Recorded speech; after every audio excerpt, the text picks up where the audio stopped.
Combray. Combray at a distance, from a 20-mile radius as we used to see it from the railway when we arrived there every week in Holy Week, was no more than a church epitomizing the town, representing it, speaking of it and for it to the horizon, and as one drew near, gathering close about its long, dark cloak, sheltering from the wind on the open plain as a shepherd gathers his sheep, the woolly gray backs of its flocking houses, which a fragment of its medieval ramparts enclosed, here and there in an outline as scrupulously circular as that of a little town in a primitive painting. To live in Combray was a trifle depressing,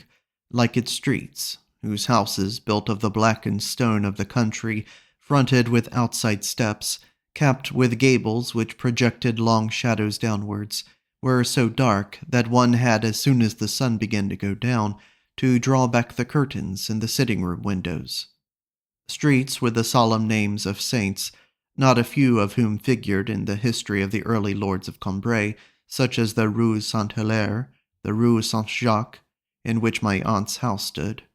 the Rue Saint-Hildegarde, which ran past her railings, and the Rue du Saint-Esprit, onto which the little garden gate opened. And these Combray streets exist in so remote a quarter of my memory, painted in colors so different from those in which the world is decked for me today, that in fact one and all of them, and the church which towered above them in the square, seem to me now more unsubstantial than the projections of my magic lantern. While at times I feel that to be able to cross the Rue Saint-Hilaire again, to engage a room in the Rue de la Soie, in the old hostelry of the Oussois Fléché, from whose windows in the pavement used to rise a smell of cooking, which rises still in my mind now and then, in the same warm gusts of comfort, would be to secure a contact with the unseen world, more marvelously supernatural than it would be to make Golo's acquaintance and to chat with Geneviève de Brabant. My grandfather's cousin, by courtesy my great-aunt, with whom we used to stay, was the mother of that Aunt Léonie, who, since her husband's, my Uncle Octave's, death, had gradually declined to leave first Combray, then her house in Combray, then her bedroom, and finally her bed, and who now never quote-unquote came down, but lay perpetually in an indefinite condition of grief, physical exhaustion, illness, obsessions, and religious observances.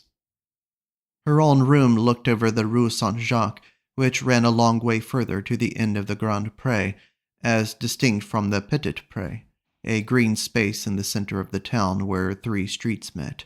and which, monotonous and gray, with the 3 high steps of stone before almost every one of its doors, seemed like a deep furrow cut by some sculptor of Gothic images in every block of stone, out of which he had fashioned a Calvary or a crib. My aunt's life was now practically confined to 2 adjoining rooms, in one of which she would rest in the afternoon, while they aired the other. They were rooms of that country order, which, just as in certain climes whole tracts of air or ocean are illuminated or scented by myriads of protozoa which we cannot see, fascinate our sense of smell with the countless odors springing from their own special virtues, wisdom, habits, a whole secret system of life, invisible, superabundant, and profoundly moral, which their atmosphere holds in solution, smells natural enough indeed, and colored by circumstances, as are those of the neighboring countryside, but already humanized, domesticated, confined, an exquisite, skillful, limpid jelly, blending all the fruits of the season which have left the orchard for the storeroom, smells changing with the year, but plenishing, domestic smells which compensate for the sharpness of hoarfrost with the sweet savor of warm bread, smells lazy and punctual as a village clock, roving smells, pious smells, rejoicing in a peace which brings only an increase of anxiety, and in a prosiness which serves as a deep source of poetry to the stranger who passes through their midst without having lived amongst them. The air of those rooms was saturated with the fine bouquet of a silence so nourishing, so succulent, that I could not enter them without a sort of greedy enjoyment, in particular on those first mornings, chilly still, of the Easter holidays, when I could taste it more fully, because I had just arrived then at Combray.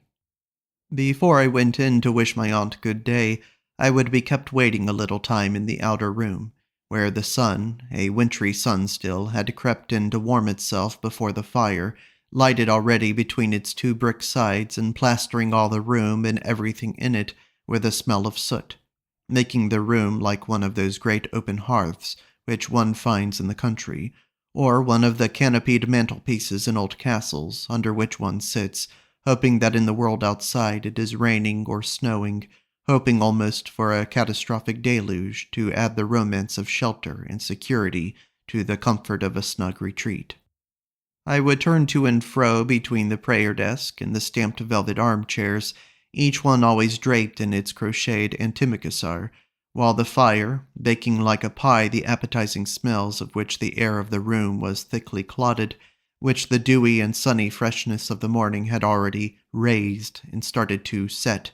puffed them and glazed them and fluted them and swelled them into an invisible, though not impalpable country cake, an immense puff pastry, in which, barely waiting to savor the crustier, more delicate, more respectable, but also drier smells of the cupboard, the chest of drawers, and the patterned wallpaper, I always returned with an unconfessed gluttony to bury myself in the nondescript, resinous, dull, indigestible, and fruity smell of the flowered quilt.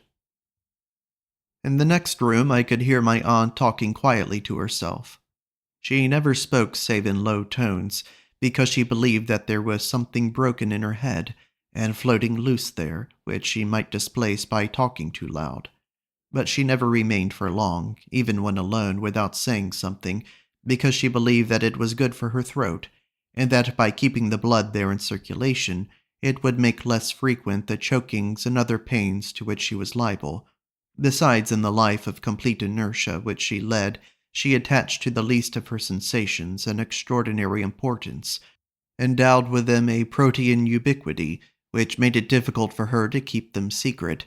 and failing a confidant to whom she might communicate them, she used to promulgate them to herself in an unceasing monologue, which was her sole form of activity. Unfortunately, having formed the habit of thinking aloud, she did not always take care to see that there was no one in the adjoining room, and I would often hear her saying to herself, "I must not forget that I never slept a wink." For never sleeping a wink was her great claim to distinction, and one admitted and respected in our household vocabulary. In the morning Françoise would not call her, but would simply come to her. During the day, when my aunt wished to take a nap, we used to say that she wished to be quiet or to rest. And when in conversation she so far forgot herself as to say, "What made me wake up?" or "I dreamed that," she would flush at once and correct herself. After waiting a minute, I would go in and kiss her. Françoise would be making her tea, or if my aunt were feeling upset, she would ask instead for her tisane, and it would be my duty to shake out of the chemist's little package onto a plate the amount of lime blossom required for infusion in boiling water. The drying of the stems had twisted them into a fantastic trellis, in whose intervals the pale flowers opened, as though a painter had arranged them there, grouping them in the most decorative poses. The leaves, which had lost or altered their own appearance, assumed those instead of the most incongruous things imaginable, as though the transparent wings of flies, or the blank sides of labels, or the petals of roses had been collected and pounded, or interwoven as birds weave the material for their nests. A thousand trifling little details, the charming prodigality of the chemist, details which would have been eliminated from an artificial preparation, gave me, like a book in which one is astonished to read the name of a person whom one knows, the pleasure of finding that these were indeed real lime blossoms, like those I had seen when coming from the train in the Avenue de la Gare, altered, but only because they were not imitations, but the very same blossoms, which had grown old. And as each new character is merely a metamorphosis from something older, in these little gray balls I recognized green buds plucked before their time, but beyond all else the rosy, moony, tender glow which lit up the blossoms among the frail forest of stems from which they hung like little golden roses, marking as the radiance upon an old wall still marks the place of a vanished fresco, the difference between those parts of the tree which had and those which had been in bloom showed me that these were petals which, before their flowering time, the chemist's package had embalmed on warm evenings of spring. That rosy candlelight was still their color, but half extinguished and deadened in those diminished life, which was now theirs, and which may be called the twilight of a flower. Presently my aunt was able to dip in the boiling infusion, in which she would relish the savor of dead or faded blossom, a little madeleine of which she would hold out a piece to me when it was sufficiently soft. At one side of her bed stood a big yellow chest of drawers of lemon wood, and a table which served as once a pharmacy and as high altar, on which beneath a statue of Our Lady and a bottle of Vichy Celestines might be found her service books and her medical prescriptions, everything that she needed for the performance in bed of her duties to soul and body, to keep the proper times for pepsin and for vespers. On the other side of her bed was bounded by the window. She had the street beneath her eyes, and would read in it from morning to night to divert the tedium of her life, like a Persian prince, the daily but immemorial chronicles of Combray, which she would discuss in detail afterwards with Françoise. I would not have been 5 minutes with my aunt before she would send me away in case I made her tired. She would hold out for me to kiss her sad brow, pale and lifeless, on which at this early hour she would not yet have arranged the false hair, and through which the bones shone like the points of a crown of thorns, or the beads of a rosary, and she would say to me, "Now, my poor child, you must go away. Go and get ready for Mass, and if you see Françoise downstairs, tell her not to stay too long amusing herself with you. She must come up soon to see if I want anything." Françoise, who had been for many years my aunt's service, and did not at that time suspect that she would one day be transferred entirely to ours, was a little inclined to desert my aunt during the months which we spent in her house. There had been in my infancy, before we first went to Combray, and when my Aunt Leonie used to still spend the winter in Paris with her mother, a time when I knew Françoise so little that on New Year's Day, before going into my great-aunt's house, my mother put a 5-franc piece in my hand and said, "Now be careful. Don't make any mistake. Wait until you hear me say, 'Good morning, Françoise,' and I touch your arm before you give it to her." No sooner had we arrived in my aunt's dark hall than we saw in the gloom beneath the frills of a snowy cap as stiff and fragile as if it had been made of spun sugar, the concentric waves of a smile of anticipatory gratitude. It was Françoise, motionless and erect, framed in the small doorway of the corridor like the statue of a saint in its niche. When we had grown more accustomed to this religious darkness, we could discern in her features a disinterested love of all humanity, blended with a tender respect for the upper classes, which raised to the most honorable quarter of her heart the hope of receiving her due reward. Mamma pinched my arm sharply and said in a loud voice, "Good morning, Françoise." At this signal, my fingers parted, and I let fall the coin, which found a receptacle in a confused but outstretched hand. But since we had begun to go to Combray, there was no one I knew better than Françoise. We were her favorites, and in the first years at least, while she showed the same consideration for us as for my aunt, she enjoyed us with a keener relish, because we had, in addition to our dignity as part of the family, for she had those invisible bonds by which community of blood unites the members of a family as much as respect as any Greek tragedian, the fresh charm of not being her customary employers. And so with what joy she would welcome us, with what sorrow complain that the weather was still bad for us, and on the day of our arrival, just before Easter, when there was often an icy wind, while Mamma inquired after her daughter and her nephews, and if her grandson was good-looking, and what they were going to make of him, and whether he took after his granny. Later, when no one else was in the room, Mamma, who knew that Françoise was still mourning for her parents, who had been dead for years, would speak of them kindly, asking her endless little questions about them and their lives. She had guessed that Francoise was not over fond of her son-in-law, and that he spoiled the pleasure she found in visiting her daughter, as the two could not talk so freely when he was there. And so one day, when Francoise was going to their house, some miles from Combray, Mamma said to her with a smile, "Tell me, Francoise, if Julien has had to go away, and if you have Marguerite to yourself all day. You will be very sorry, but will make the best of it, won't you?" And Francoise answered, laughing, "Madame knows everything. Madame is worse than the X-rays." She pronounced X with an affectation of difficulty, and with a smile in deprecation of her, an unlettered woman's daring to employ a scientific term. "They brought here for Madame Octave, which see what is in your heart." And she went off, disturbed that anyone should be caring about her, perhaps anxious that we should not see her in tears. Mamma was the first person who had given her the pleasure of feeling that her peasant existence, with its simple joys and sorrows, might offer some interest, might be a source of grief or pleasure to someone other than herself. My aunt resigned herself to doing without Francoise to some extent during our visits, knowing how much my mother appreciated the services of so active and intelligent a maid, one who looked as smart at 5 o'clock in the morning in her kitchen under a cap whose stiff and dazzling frills seemed to be made of porcelain, as when dressed for church-going,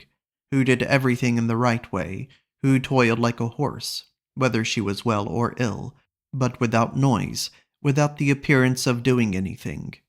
The only one of my aunt's maids, who, when Mamma asked for hot water or black coffee, would bring them actually boiling. She was one of those servants who in a household seems least satisfactory at first, to a stranger doubtless, because they take no pains to make a conquest of him, and show him no special attention, knowing very well that they have no real need of him, that he will cease to be invited to the house sooner than they will be dismissed from it, who on the other hand cling with most fidelity to those masters and mistresses who have tested and proved their real capacity, and do not look for that superficial responsiveness, that slavish affability which may impress a stranger favorably, but often conceals an utter barrenness of spirit, in which no amount of training can produce the least trace of individuality. When Francoise, having seen that my parents had everything they required, first went upstairs again to give my aunt her pepsin, and to find out from her what she would take for luncheon, very few mornings passed but she was called upon to give an opinion, or to furnish an explanation in regard to some important event. "Just fancy, Francoise, Madame Goupil went by more than a quarter of an hour late to fetch her sister. If she loses any more time on the way, I should not be at all surprised if she got in after the elevation." "Well, there'd be nothing wonderful in that," would be the answer, or, "Francoise, if you had come in 5 minutes ago, you would have seen Madame Imbert go past with some asparagus, twice the size of what Mother Calla has. Do try to find out from her cook where she got them. You know you've been putting asparagus in all your sauces this spring. You might be able to get some like these in for our visitors." "I shouldn't be surprised if they came from the curé's," Francoise would say, and,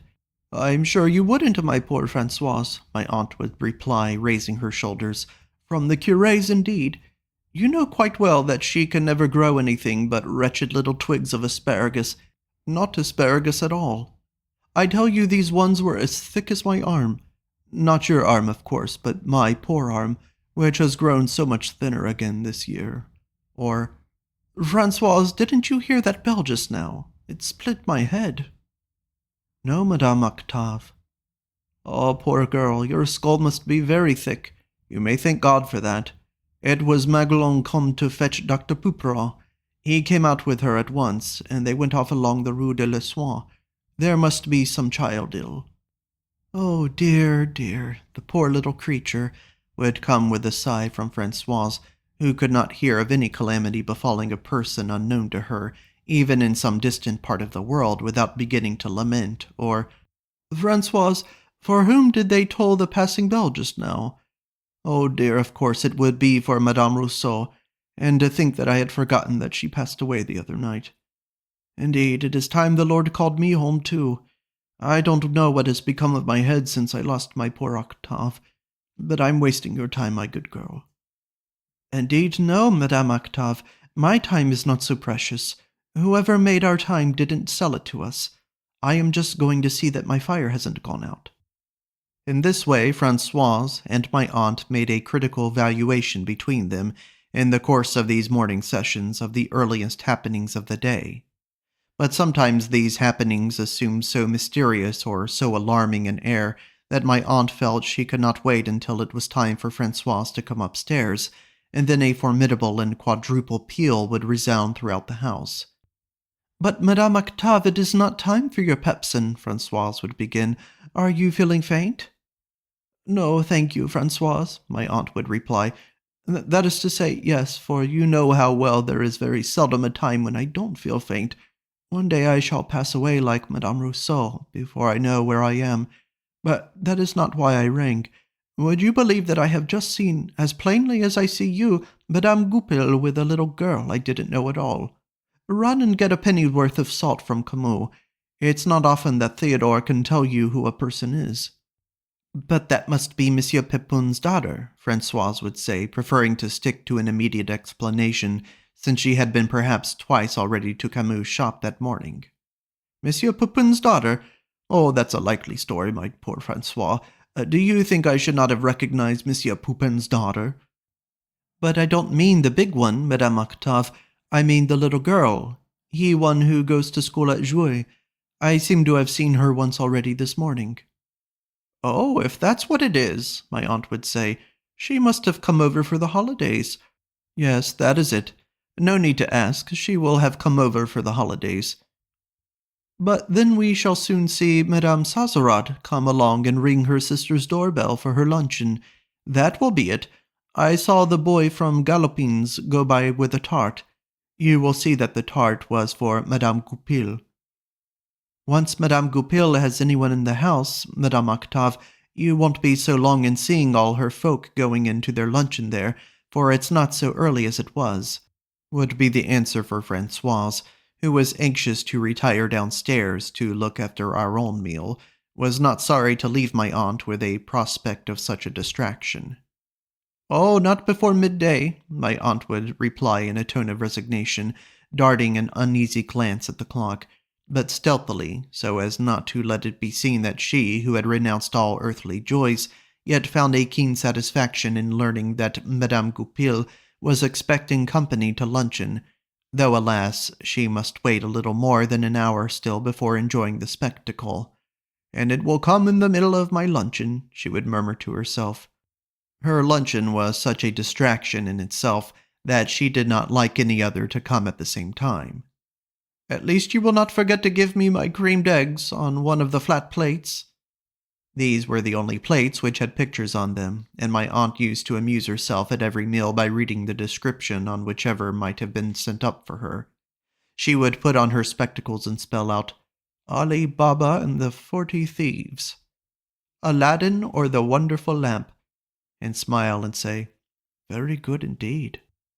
"I may as well go across to Camus," Francoise would hazard, seeing that my aunt no longer had any intention of sending her there. "No, no, it's not worth while now. It's certain to be that Poupin girl. My poor Francoise, I'm sorry to have made you come upstairs for nothing." But it was not for nothing, as my aunt well knew, that she had rung for Francoise, since at Combray a person whom one didn't know at all was as incredible a being as any mythological deity, and it was apt to be forgotten that after each occasion on which there had appeared in the Rue de Saint-Esprit or in the square one of these bewildering phenomena, careful and exhaustive researches had invariably reduced the fabulous monster to the proportions of a person whom one did know, either personally or in the abstract, in his or her civil status, as being more or less closely related to some family in Combray.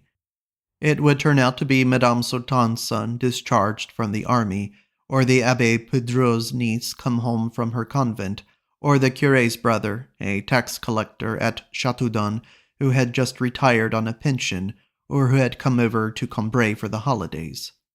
On first noticing them, you have been impressed by the thought that there might be in Combray people whom you didn't know at all, simply because you had failed to recognize or identify them at once. And yet long beforehand, Madame Sauton and the curé had given warning that they expected their strangers. In the evening, when I came in and went upstairs to tell my aunt the incidents of our walk, if I was rash enough to say to her that we had passed near the Point Vaux a man whom my grandfather didn't know.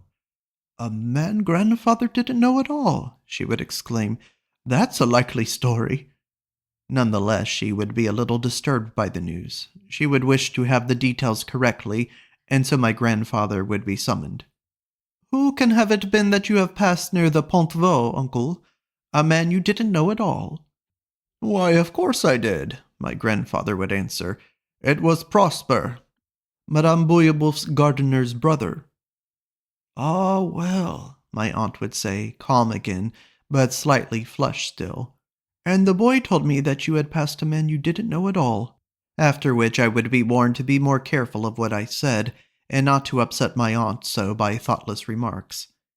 Everyone was so well known in Combray, animals as well as people, that if my aunt had happened to see a dog go by which she didn't know at all, she would think about it incessantly, devoting to the solution of the incomprehensible problem all her inductive talent and her leisure hours. "That will be Madame Sazerat's dog," Francoise would suggest, without any real conviction, but in the hope of peace, and so that my aunt should not split her head. As if I didn't know Madame Sazerat's dog, for my aunt's critical mind would not so easily admit of any fresh fact. "Ah, but that will be the new dog Monsieur Galopin has brought her from Lisseau." "Oh, if that's what it is." "It seems it's a most engaging animal," Francoise would go on, having got the story from Theodore. "As clever as a Christian. Always in a good temper, always friendly, always everything that's nice. It's not often you see an animal so well behaved at that age. Madame Octave, it's high time I left you. I can't afford to stay here amusing myself. Look, it's nearly 10 o'clock and my fire not lighted yet, and I've still got to dress the asparagus." "What, Francoise? More asparagus? It's a regular disease of asparagus you have got this year. You will make our Parisians sick of it." "No, no, Madame Octave, they will like it well enough. They'll be coming back from church soon as hungry as hunters, and they won't eat it out of the back of their spoons. You'll see." "Church? Why, they must be there now. You'd better not lose any time. Go and look after your luncheon." While my aunt gossiped on this way with Francoise, I would have accompanied my parents to Mass. How I loved it. How clearly I can see it still, our church at Combray. The old porch, by which we went in, black and full of holes as a colander, was worn out of shape and deeply furrowed at the sides, as also was the holy water stoop to which it led us, just as if the gentle grazing touch of the cloaks of peasant women going into the church, and of their fingers dipping into the water, had managed by age-long repetition to acquire a destructive force, to impress itself on the stone, to carve ruts in it, like those made by cartwheels upon the stone gate-posts against which they were driven every day.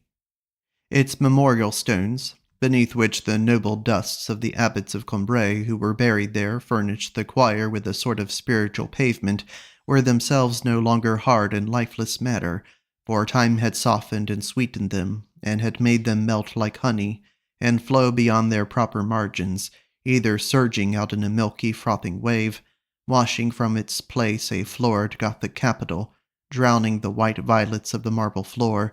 or else reabsorbed into their limits, contracting still further a crabbed Latin inscription, bringing a fresh touch of fantasy into the arrangement of its curtailed characters, closing together two letters of some word of which the rest were disproportionately scattered. Its windows were never so out-brilliant as on those days when the sun scarcely shone, so that if it was dull outside, you might be certain of fine weather in church. One of them was filled from top to bottom by a solitary figure, like the king on a play-card, who lived up there beneath his canopy of stone, between earth and heaven. And in the blue light of its slanting shadow, on week-days, sometimes at noon, when there was no service, at one of those rare moments when the airy, empty church, more human somehow and more luxurious, with the sun showing off all its rich furnishings, seemed to have almost a habitable air, like the hall, all sculptured stone and painted glass, of some medieval mansion. You might see Madame Sazerat kneel for an instant, laying down on the chair beside her on a neatly corded parcel of little cakes which she had just bought at the baker's and was taking home for her luncheon. In another, a mountain of rosy snow, at whose foot a battle was being fought, seemed to have frozen the window also, which it swelled and distorted with its cloudy sleet, like a pane to which snowflakes have drifted and clung,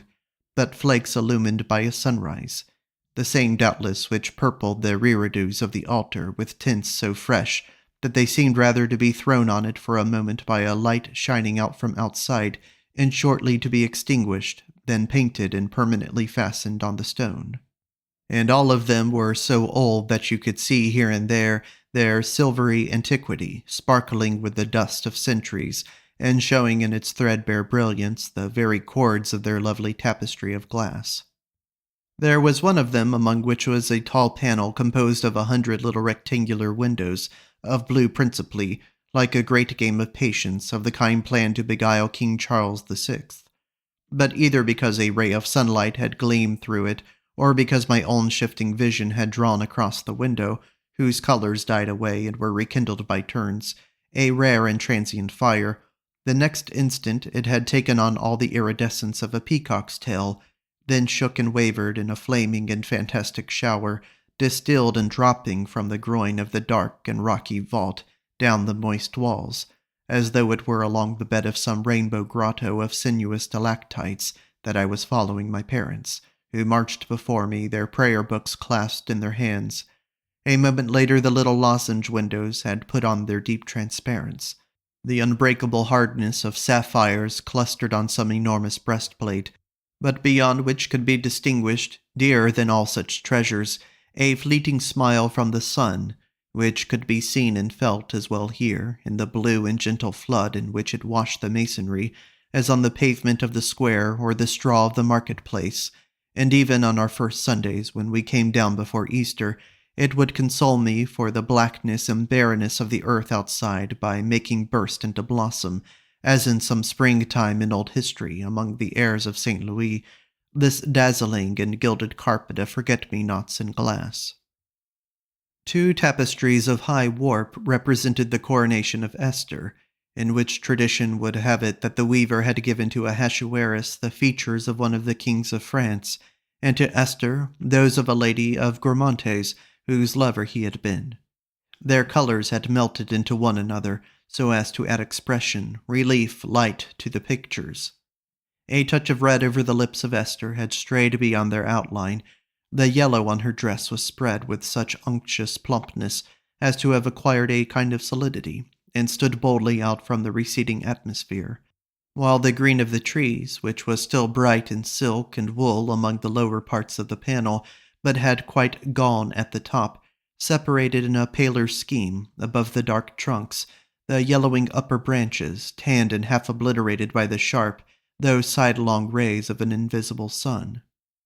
All these things, and still more than these, the treasures which had come to the church from personages who were to me almost legendary figures, such as the golden cross wrought, it was said, by Saint Eloi, and presented to Dagobert, and the tomb of the sons of Louis, the Germanic in porphyry and enameled copper, because of which I used to go forward into the church when we were making our way to our chairs, as into a fairy-haunted valley, where the rustic sees with amazement on a rock, a tree, a marsh, the tangible proofs of the little people's supernatural passage. All these things made of the church for me something entirely different from the rest of the town. A building which occupied, so to speak, 4 dimensions of space, the name of the 4th being time, which had sailed the centuries with that old nave, where bay after bay, chapel after chapel, seemed to stretch across and hold down and conquer not merely a few yards of soil, but each successive epoch from which the whole building had emerged triumphant, hiding the rugged barbarities of the 11th century in the thickness of its walls, through which nothing could be seen of the heavy arches, long stopped and blinded with coarse blocks of ashlar, except where, near the porch, a deep groove was furrowed into one wall by the tower stair. And even there the barbarity was veiled by the graceful Gothic arcade, which pressed coquettishly upon it, like a row of grown-up sisters, who, to hide from the eyes of strangers, arranged themselves smiling in front of a countrified, unmannerly, and ill-dressed younger brother, rearing into the sky above the square a tower which had looked upon St. Louis, and seemed to behold him still, and thrusting down with its crypt into the blackness of a Merovingian night, through which, guiding us with groping fingertips beneath the shadowy vault, ribbed strongly as an immense bat's wing of stone, Theodore or his sister would light up for us with a candle the tomb of Sigbert's little daughter, in which a deep hole like the bed of a fossil had been bored, or so it was said, by a crystal lamp which on the night when the Frankish princess was murdered had left of its own accord the golden chains by which it was suspended where the apse is today, and with neither the crystal broken nor the light extinguished had buried itself in the stone, through which it had gently forced its way.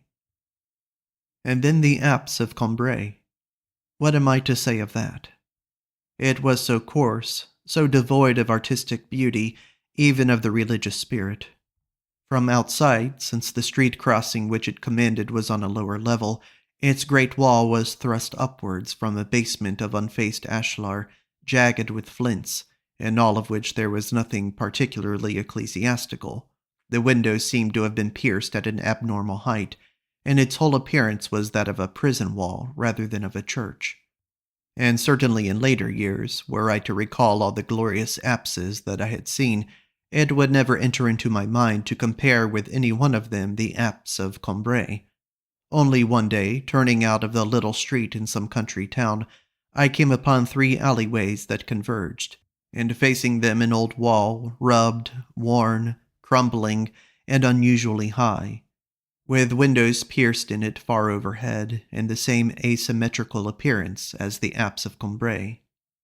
And at that moment I did not say to myself, as at Chartres I might have done, or at Reims, with what strength the religious feeling had been expressed in its construction, but instinctively I exclaimed, "The Church!"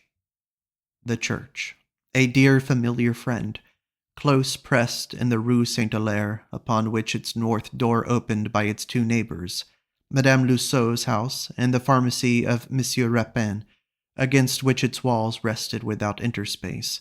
a simple citizen of Combray, who might have had her number in the street had the streets of Combray borne numbers, and at whose door one felt that the postman ought to stop on his morning rounds before going into Madame Lussault's, and after leaving Monsieur Rapin's there existed, for all that, between the church and everything in Combray that was not the church, a clear line of demarcation, which I have never succeeded in eliminating from my mind.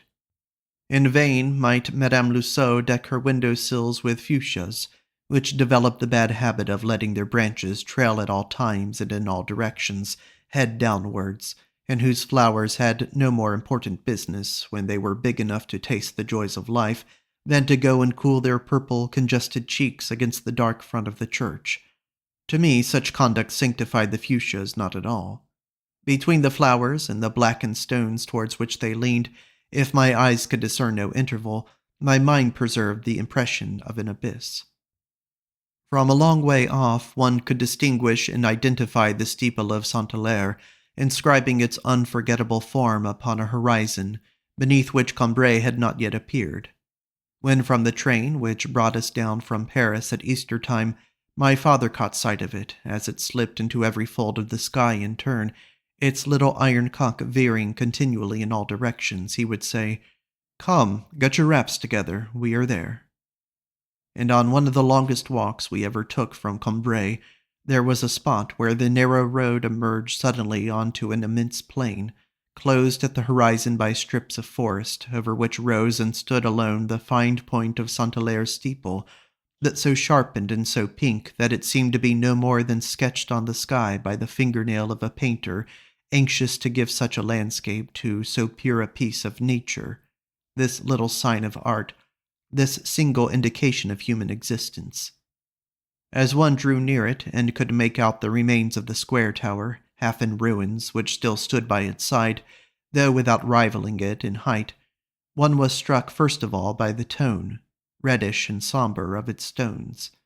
And on a misty morning in autumn, one would have called it, to see it rising above the violet thundercloud of the vineyards, a ruin of purple, almost the color of the wild vine. Often in the square, as we came home, my grandmother would make me stop to look up at it. From the tower windows, placed two and two, one pair above another, with that right and original proportion in their spacing to which not only human faces owe their beauty and dignity, it let fall at regular intervals flights of jackdaws, which for a little while would wheel and claw, as though the ancient stones which allowed them to sport thus, and never seemed to see them, because of a sudden uninhabitable and discharging some infinitely disturbing element, had struck them and driven them forth. Then, after patterning everywhere the violet velvet of the evening air, abruptly soothed, they would return and be absorbed in the tower, deadly no longer, but benignant, some perching here and there, not seeming to move, but snapping, perhaps, and swallowing some passing insect, on the points of turrets, as a seagull perches with an angler's immobility on the crest of a wave. Without quite knowing why, my grandmother found in the steeple of Saint-Hilaire that absence of vulgarity, pretension, and meanness which made her love, and deem rich in beneficent influences, nature itself, when the hand of man had not, as did my great-aunt's gardener, trimmed it, and the works of genius. And certainly every part one saw of the church served to distinguish the whole from any other building by a kind of general feeling which pervaded it, but it was in the steeple that the church seemed to display a consciousness of itself, to affirm its individual and responsible existence. It was the steeple which spoke for the church. I think, too, that in a confused way, my grandmother found in the steeple of Combray what she prized above anything else in the world, namely a natural air and an air of distinction. Ignorant of architecture, she would say, "My dears, laugh at me if you like. It is not conventionally beautiful, but there is something in its quaint old face which pleases me. If it could play the piano, I'm sure it would really play." And when she gazed on it, when her eyes followed the gentle tension, the fervent inclination of its stony slopes, which drew together as they rose, like hands joined in prayer, she would absorb herself so utterly in the outpouring of the spire that her gaze seemed to leap upwards with it, her lips at the same time curving in a friendly smile for the worn old stones of which the setting sun now illumined no more than the topmost pinnacles, which at the point where they entered that zone of sunlight, and were softened and sweetened by it, seemed to have mounted suddenly far higher, to have become truly remote, like a song whose singer breaks into falsetto, an octave above the accompanying air. It was the steeple of Saint-Hilaire which shaped and crowned and consecrated every occupation, every hour of the day, every point of view in the town. From my bedroom window I could discern no more than its base, which had been freshly covered with slates. But when on Sundays I saw these, in the hot light of a summer morning, blaze like a black sun, I would say to myself, "Good heavens, 9 o'clock. I must get ready for Mass at once if I am to have time to go in and kiss Aunt Leonie first." And I would know exactly what was the color of the sunlight upon the square. I could feel the heat and dust of the market, the shade behind the blinds of the shop into which Mamma would perhaps go on her way to Mass, penetrating its odor of unbleached calico, to purchase a handkerchief or something of which the draper himself would let her see what he had, bowing from the waist, who, having made everything ready for shutting up, had just gone to the back shop to put on his Sunday coat and to wash his hands, which it was his habit every few minutes, and even on the saddest occasions, to rub one against the other with an air of enterprise, cunning, and success. And again, after Mass, when we looked in to tell Theodore to bring a larger loaf than usual because our cousins had taken advantage of the fine weather to come over from Thibersey for luncheon, we had in front of us the steeple, which baked and browned itself like a larger loaf, still of holy bread, with flakes and sticky drops on it of sunlight, pricked its sharp point into the blue sky. And in the evening, as I came in from my walk, and thought of the approaching moment when I must say good night to my mother, and to see her no more, the steeple was by contrast so kindly, there at the close of day, that I would imagine it as being laid like a brown velvet cushion against, as being thrust into the pallid sky which had yielded beneath its pressure, had sunk slightly so as to make room for it, and had correspondingly risen on either side, while the cries of the birds wheeling to and fro about it seemed to intensify its silence, to elongate its spire still further, and to invest it with some quality beyond the power of words.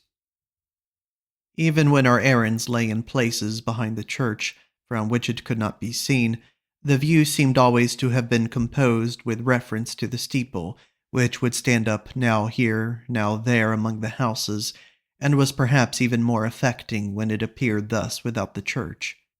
And indeed there are many others which look best when seen in this way, and I can call to mind vignettes of housetops with surmounting steeples in quite another category of art than those formed by dreary streets of Combray. I shall never forget in a quaint Norman town not far from Baalbec 2 charming 18th-century houses, dear to me and venerable for many reasons, between which, when one looks up at them from a fine garden which descends in terraces to the river, the Gothic spire of a church, itself hidden by the houses, soars into the sky with the effect of crowning and completing their fronts, that in a material so different, so precious, so beringed, so rosy, so polished, that it is at once seen to be no more a part of them than would be a part of 2 pretty pebbles lying side by side, between which it had been washed on the beach, the purple, crinkled spire of some seashell, spun out into a turret and gay with glossy color. Even in Paris, in one of the ugliest parts of the town, I know a window from which one can see across a first, a second, and even a third layer of jumbled roofs, streets beyond street, a violet bell, sometimes ruddy, sometimes, too, in the finest prints which the atmosphere makes of it, of an ashy solution of black, which is in fact nothing else than the dome of St. Augustine, and which imparts to this view of Paris the character of some of the Piranesi views of Rome. But since into none of these little etchings, whatever the taste of my memory may have been able to bring to their execution, was it able to contribute an element I have long lost, the feeling which makes us not merely regard a thing as a spectacle, but believe in it as in a creature without parallel, so none of them keeps in dependence on it a whole section of my inmost life, as does the memory of those aspects of the steeple of Combray from the streets behind the church.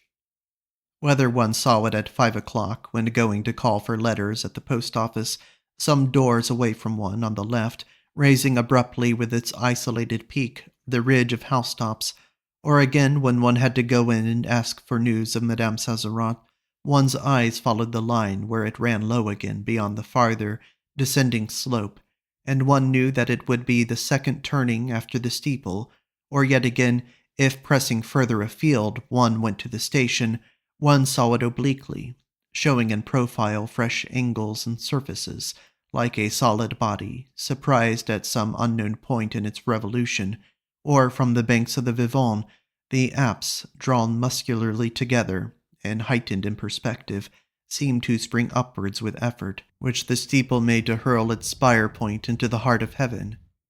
It was always to the steeple that one must return, always it which dominated everything else, summing up the houses with an unexpected pinnacle, raised before me like the finger of God, whose body might have been concealed below among the crowd of human bodies without fear of my confounding it for that reason with them. And so even today in any large provincial town, or in a quarter of Paris which I do not know well, if a passer-by, who is putting me on the right road, shows me from afar, as a point to aim at some belfry of a hospital, or a convent steeple lifting the peak of its ecclesiastical cap at one corner of the street which I am to take, my memory need only find in it some dim resemblance to that dear and vanished outline, and the passer-by, should he turn round to make sure that I have not gone astray, would see me to his astonishment, oblivious of the walk that I had planned to take, or the place where I was obliged to call, standing still on the spot, before that steeple, for hours on end, motionless, trying to remember, feeling deep within myself a tract of soil reclaimed from the waters of Lethe, slowly drying until the buildings rise on it again. And then, no doubt, and then more uneasily than when just now I asked him for a direction, I will seek my way again. I will turn a corner. but the goal is in my heart. This is the end of part 2 of Swann's Way, the chapter entitled Combray. Thank you for listening.